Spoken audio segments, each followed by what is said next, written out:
Well, if you can believe it, there is actually a Republican senator from the state of South Carolina, despite, I'm being told, all of the gerrymandering heinous. Obviously, the Senate has nothing to do with gerrymandering. Senator Tim Scott, good to have you. I'm told you're a lone survivor that unless they're a Democrat, no one is allowed to be black and elected to Congress, I guess. Yeah, Tony, it's not quite true, but certainly there's no doubt that the Republican Party under Donald Trump has produced more African American Republicans than any time in my lifetime that I can remember. I will say that the folks in the House, two running for governor, one decided not to run for re-election, one running for the Senate, will leave us with me having to be the chairman, the vice chairman, as well as the treasurer of the African American Republicans in the Senate. But that's okay. We'll get one soon.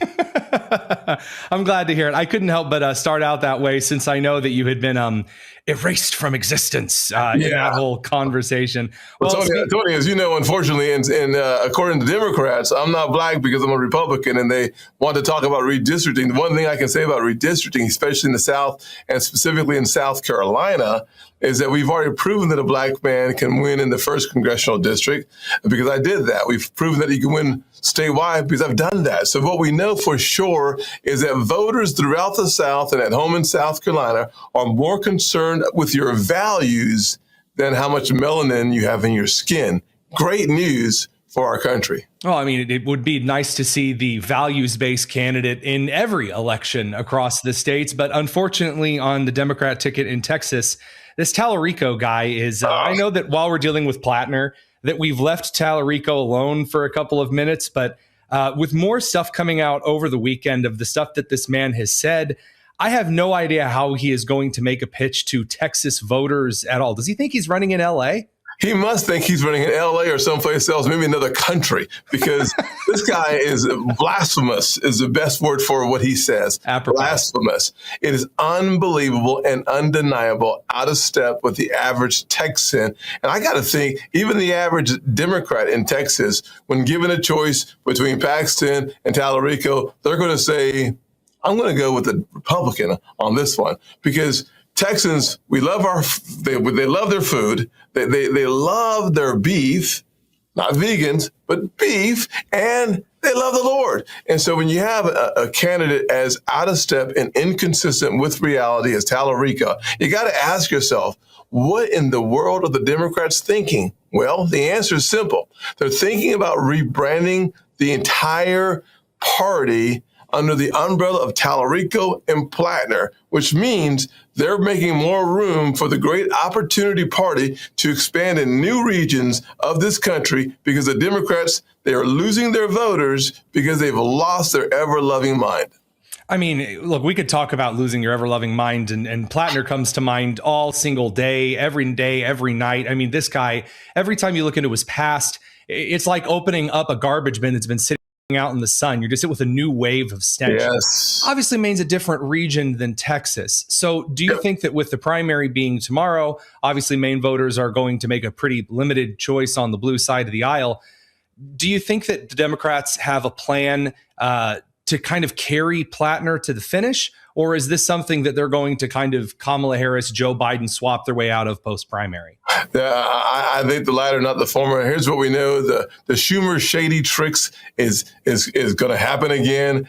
Chuck Schumer has decided to lean in heavily with Plattner because the Democrat Party doesn't care what you believe. All they want is power. This has been their insatiable desire for decades. Now their candidate selection tells me that not only are they out of step with reality and their voters, but they're so desperate for power that they'll bring forward the most provocative, disgusting candidate they can find and hope to trick the voter, deceive the voter long enough to get across the finish line. But thank God Almighty, we've had more lead on the target in Texas and in Maine than in other places because these candidates make it easy to hit because there's so much space to hit them on. I mean, there's also a lot of stuff that they're, at least on that side of the aisle, that I see people trying to kind of whistle past the graveyard. This comes in many many, many flavors, of course, as we've talked about with Talarico and Plattner's pasts, but also on the things that Americans are dealing with every day, specifically fraud. How many times are we going to come into contact with this massive fraud ring, whatever flavor, whatever region that you want to talk about, that Americans are realizing they've been cheated, they've been ripped off, they've been deprived of certain assets, and the multiple tiers of what's considered allowed on one side of the aisle.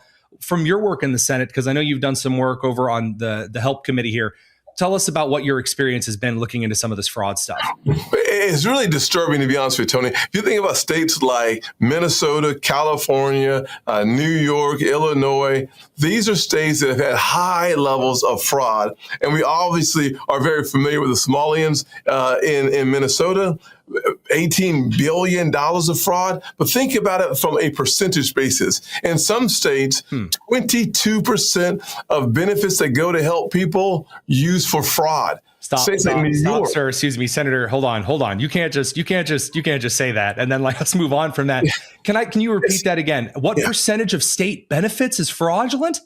Up to 22% in some states. It makes my soul ache. It makes me nauseous to know that we are allowing some states to run rampant with fraud. And the only time we find out about it is when Dr. Oz shows up. What happened to the states being responsible for themselves? We know they're underwater with their retirement plans. We know they're underwater with their health care benefits. But now we know that they allow for lying and literally cheating and stealing from the most vulnerable people in their states because of fraud.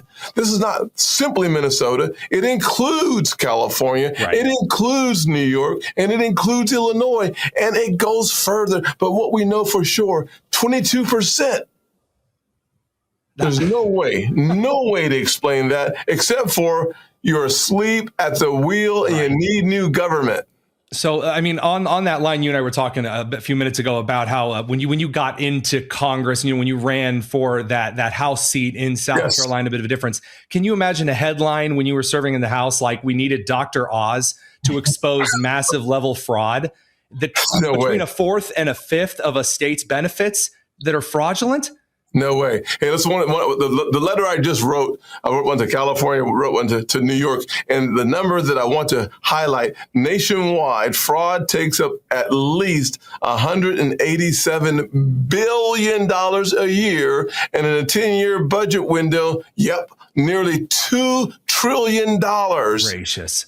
Freaking fraud. I don't understand how these states aren't livid. The citizens need to be informed on how bad and pathetic their leaders are. We're learning more about Waltz in Minnesota, but we need to make sure that there's a lot of lead on the target of Newsom, who wants to run for president. President of what? Venezuela? Right. I don't know where.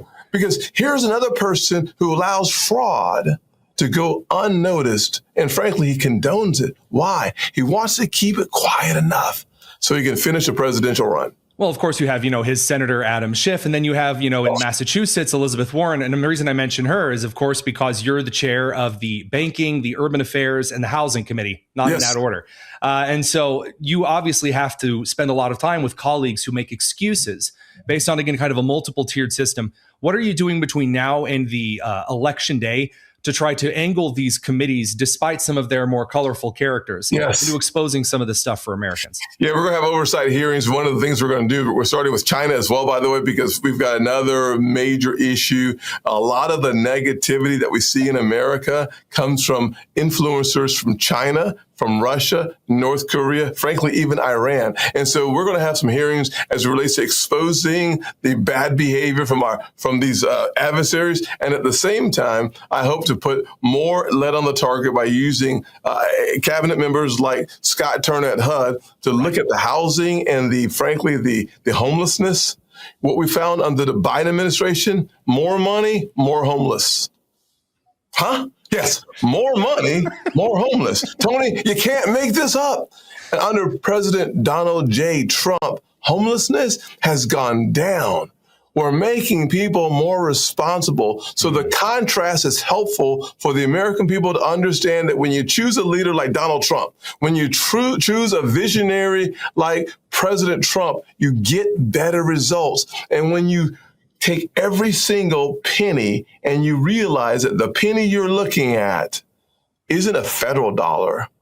It's the dollar of an American taxpayer. There's no such thing as a federal dollar, Tony. They all come from the pockets of hardworking Americans. We need to make sure that we honor the commitment to them more than anything else, Tony. Well said. Senator Tim Scott, the conservative juggernaut, the guy who keeps Elizabeth Warren awake at night. Thank you very much for giving us just a couple of minutes. Really appreciate your work, sir. Yes, sir, Tony. I look forward to doing this again.